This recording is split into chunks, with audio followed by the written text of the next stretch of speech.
everybody. This is Suddenly Seeking Spirit, a podcast all about your spiritual awakening. And you're seeking and you are about to find. That's right. My name is Andrea Bradford, the Dolled Up Hippie, dolleduphippie.ca.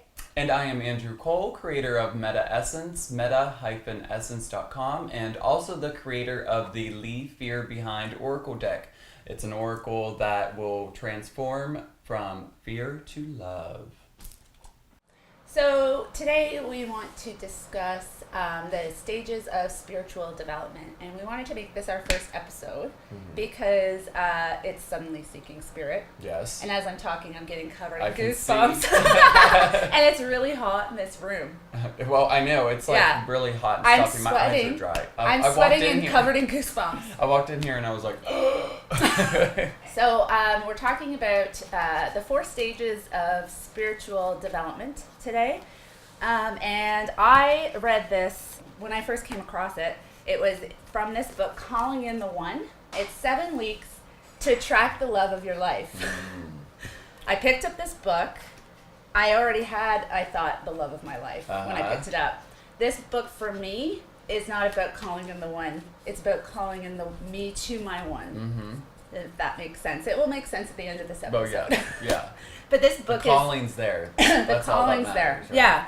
So this is by Catherine Woodward Thomas, and she is a Course in Miracles follower. Mm-hmm. So I fell in love with this book because it's based on law of attraction. And so in this book, she talks about the 4 stages of development of spiritualism. So the first stage is, this is all happening to me. Yes. So you're...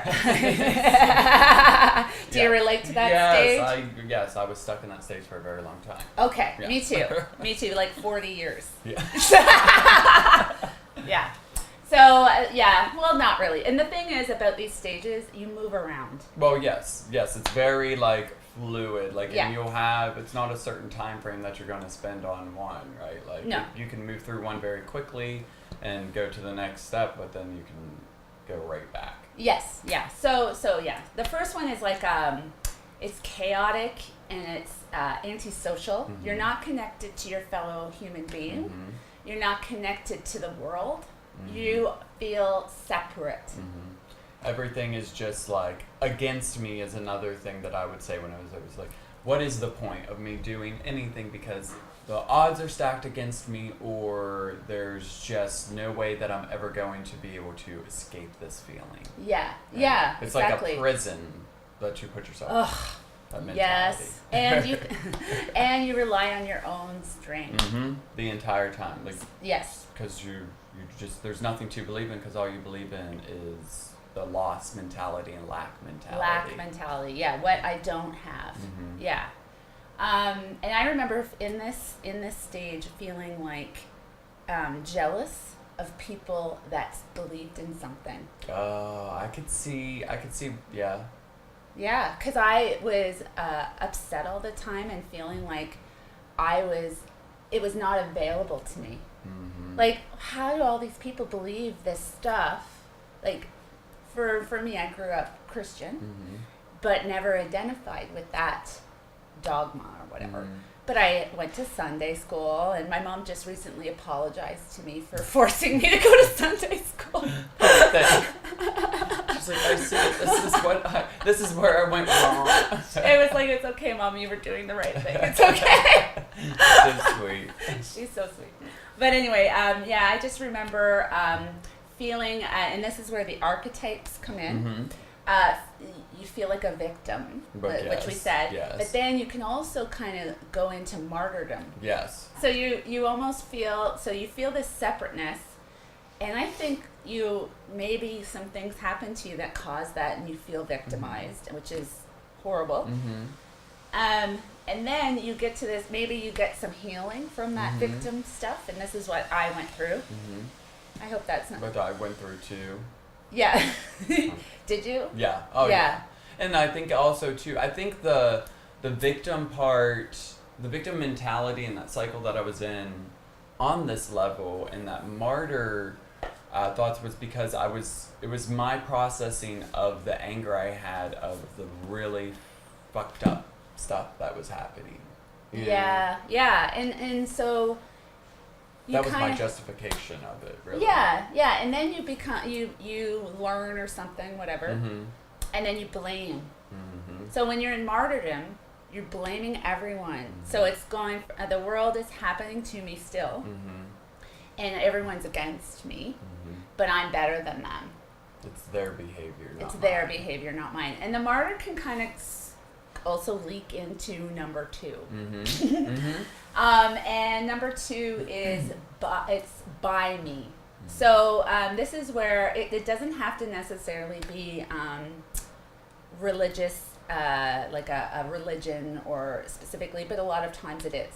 So you go from, I'm a victim of the world around me, but now I need some sort of guidance or something. You know you want something, but you don't know what it is. You don't, and this is an easy way to get it. Yes. So for me, I went from 1 to 2, and I discovered Gabby Bernstein, and then I was like, I need to do everything she does exactly like that. Yes. Because those are her rules. Yes. And you feel good whenever you're like, oh, I finally have something. Yeah. And I see that this works, so I know if I do it exactly this way, I'm going to be just like her. Or I'm seeing, like, the qualities that you see in Gabby, and speaking for myself, too, because we have the same experience with that, is that those qualities that she has are the qualities, and I want to be that type of human being. Right. Know? So it's still like all of these things you're trying to better yourself, obviously, right? So it's great because you're moving, you're developing. And when we were talking to our friend in one of our other episodes, and he was saying that he did the same thing with Doreen Virtue, and believed that he had to do everything the way she did it, and then all of a sudden you try to be perfect, I think, is the thing.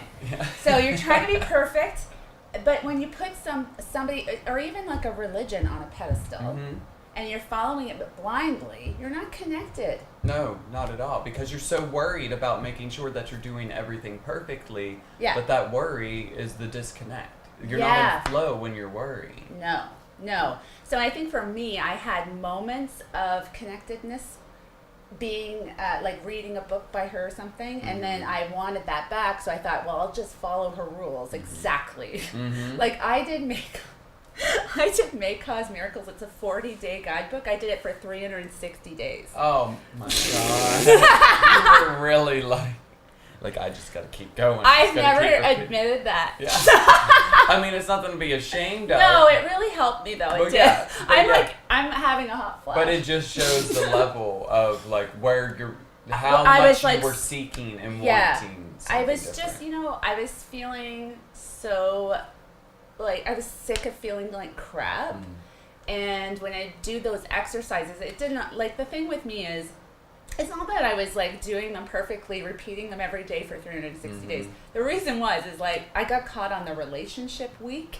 So the book we're talking about is right here. May Cause Miracles by Gabby Bernstein. But I got stuck on the relationship week for, like, a month. Okay. Or then I'd go back to the first week again. So it was like, I always have to do everything my own way. So and while I was doing that, I was doing it my own way, which is perfectly fine and good and great, but I was beating myself up for it, and I didn't want Gabby Bernstein to find out. It'd be like, that's you, like...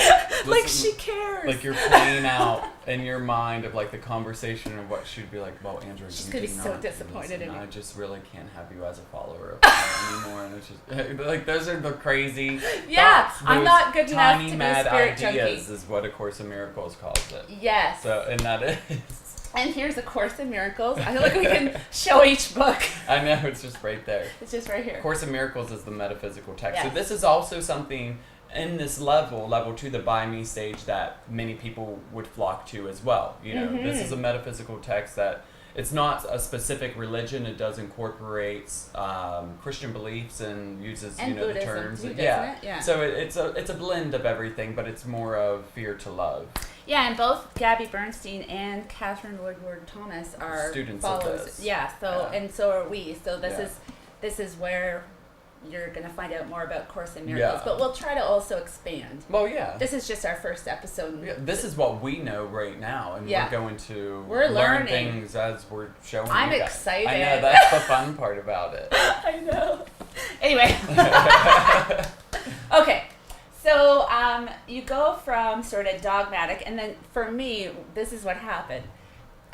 Gabby fell off her pedestal. It's like she bumped her head. She bumped her head. She's human. Yeah. Oh my God. Yeah. It wasn't a specific thing. I think it's just, I realized she's human and whatever. And I was kind of embarrassed by my childlike following of her. But I still love her and whatever. Yeah. It's an admiration. It's an admiration, yes. She's our teacher. Oh, yeah. She's our teacher. Anyway, so then you move from the dogmatic kind of way of thinking to number 3, and that is through me. Oh, that feels good. That's, I think, where we're kind of... Yes, the through me stage is it's very comfortable and it's peaceful. Yeah. I mean, there's still emotions you work through and you're never done, ascending and climbing this ladder of life, really. But this is definitely a stage where you kind of, you were once like this and now you're kind of just like, back off. I like that. Right?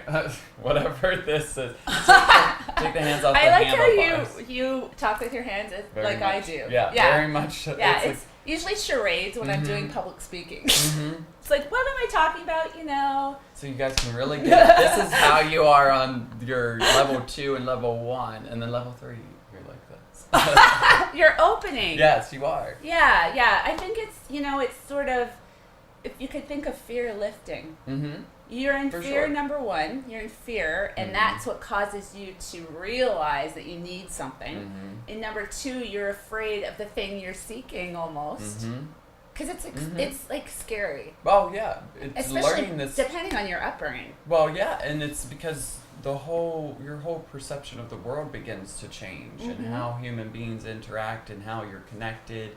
Like, and you see these things that you're reading actually playing out in real lifetime in front of you, and you're like, oh my God, like, how did I miss this? Yeah. Right? Also in this stage, I've been actually in this stage longer than I thought.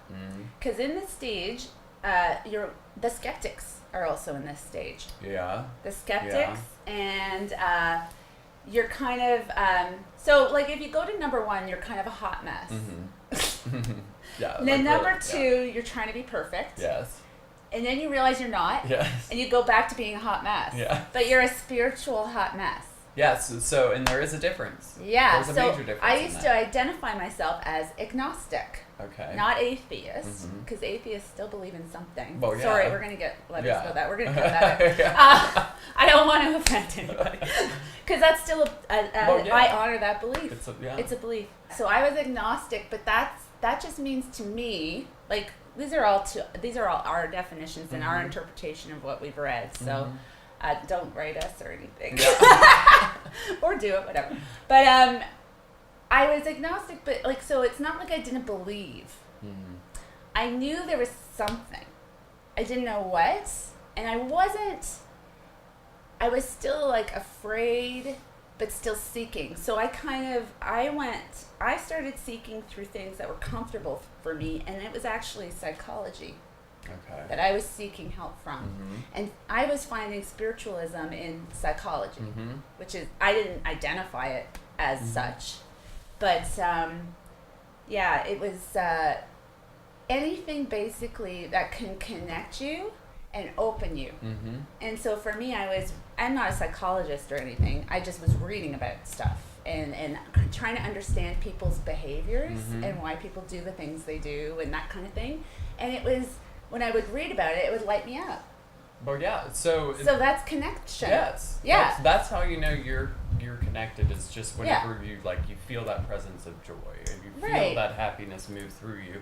That's your connection. Yeah. So my point really is, I think there are way more people in this stage right now than they even know, or that we acknowledge, because I don't think agnostics get a fair shake. Well, no, I don't either. I mean, no. I feel like, too, correct me if I'm wrong, this level, this through me stage is probably one of the more vast stages of, you know. It was a majority of my life, actually. Yeah. But it's also, there's many different archetypes that can be within this one. You know, I feel like this one might be able to have a wider span of archetypes and personality traits and stages within this one stage. Totally. Yeah, and it's not a religious stage. No, it's so spiritualism, when we're talking about it, as we said, is not religious in any, like, not in any way, but it's just that connection to yourself, right? So for me, I basically had to let go of guilt. It was like removing blocks. And then I don't even identify with a specific religion, belief system. I kind of like taking whatever from everything, because it's very universal when you start reading about all the different things. Yeah, you have the Andrea beliefs. That's and right. It. And I have the Andrew beliefs. So I don't. Yeah. It's of your own understanding, is what our teacher Gabby says. Yeah. When you do that, then you're able to really give yourself freedom to grow. Because then you're kind of not saying, you know, Buddhism, if you stick to one thing, that's not bad at all. But personally, for me, I like to be able to free flow and to explore new things. And I mean, to me, that's just what life is about. Right, and that's what our podcast is about. Yes, exactly. Of course, there's very spiritual people in all the religions. Of course. But we're talking about that small percentage of people. We'll call it small. Yeah. In those religious dogmas, that it's not identifying for them, and because they're seekers. They're seekers, yeah. And I know a few. You've met some of my friends that have identified in such who, you know, they might go to church or temple or whatever, and they go hoping that they'll connect every week. And it's not happening. That's what I'm hearing. Yeah. And so my advice was maybe, like I said to you, maybe you should just like let that go.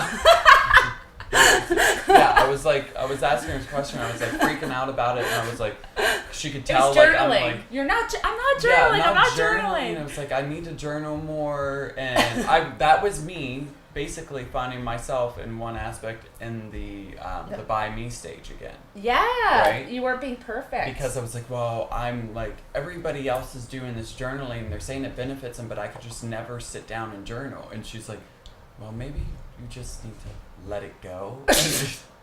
Like, don't worry about journaling right now. And I was like, maybe that's not for you right now. And when you said that, it was honestly just like, huh, yeah, you're right. Yeah. There you go. This stage it can be a long one.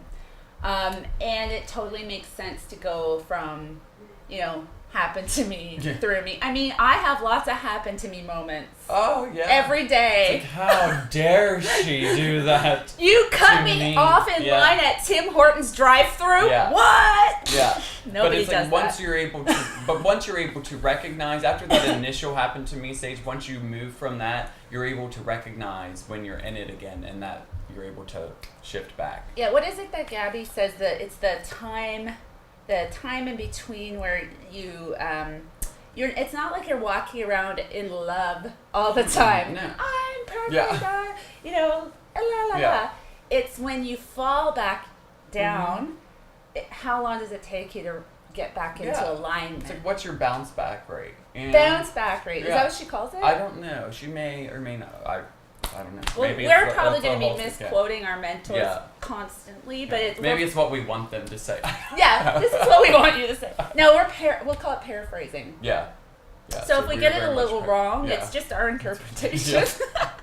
But it is your bounce back rate, and you have a much faster bounce back rate after you recognize each stage that you've gone through, right? Yes. Yeah. Okay. So this is where you go from through me to as me, number 4. So this is where our mentors would be, and I think this is especially you. I have trouble seeing myself in this yet, but I see you really coming into this. Well, yeah, definitely. This is as me. As me. Yeah, I feel that too.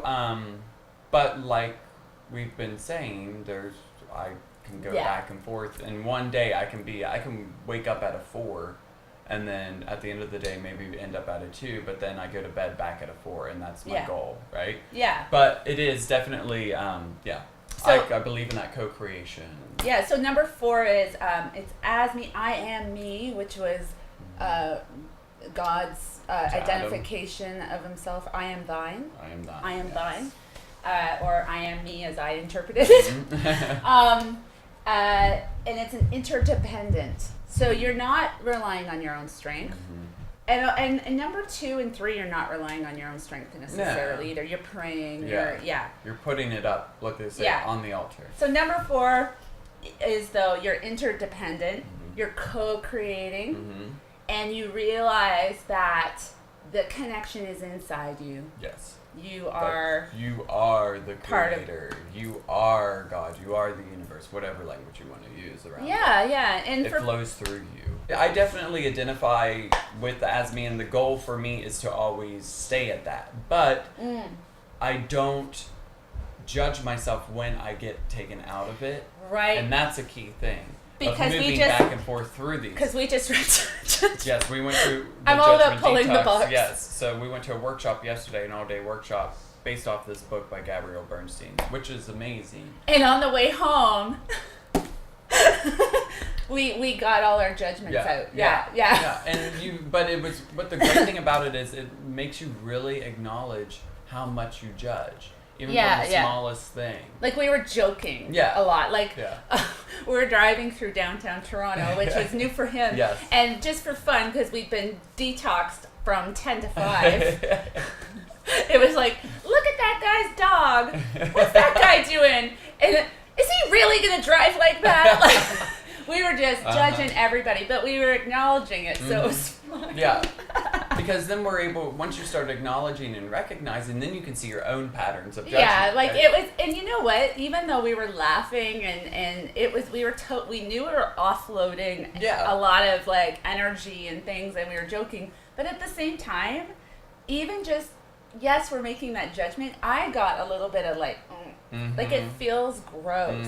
It does. Even when you're alone, like.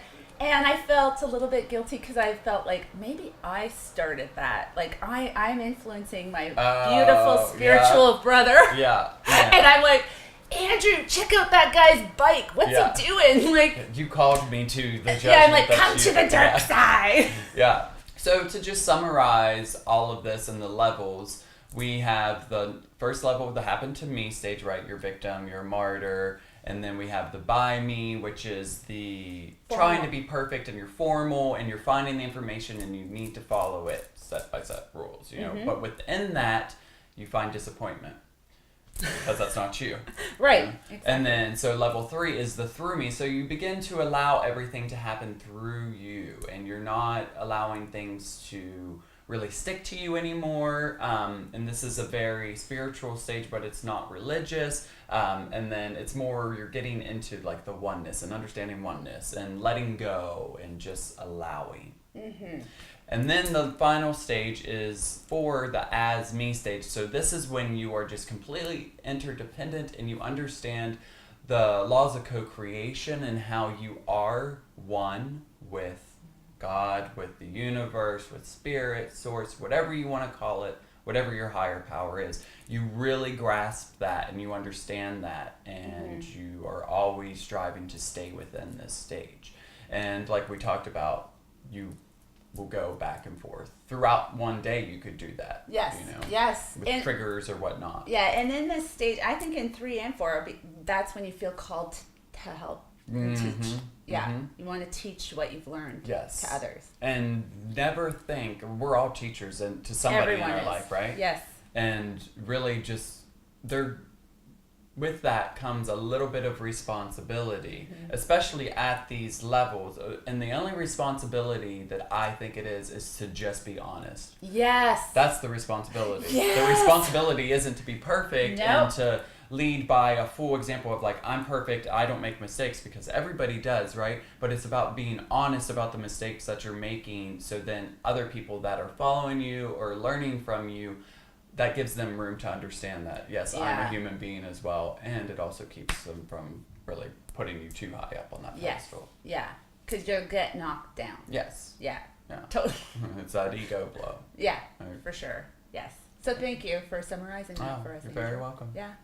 And so stay tuned for more from our spiritual podcast. Yeah. Suddenly Seeking Spirit. Spirit. Bum, bum.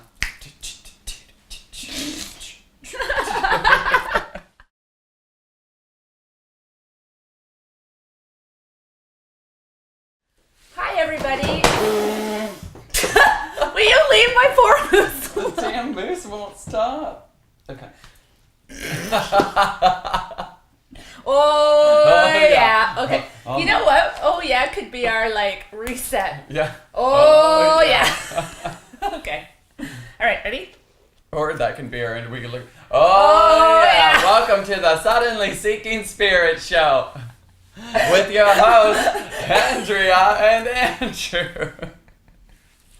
We're from Canada. A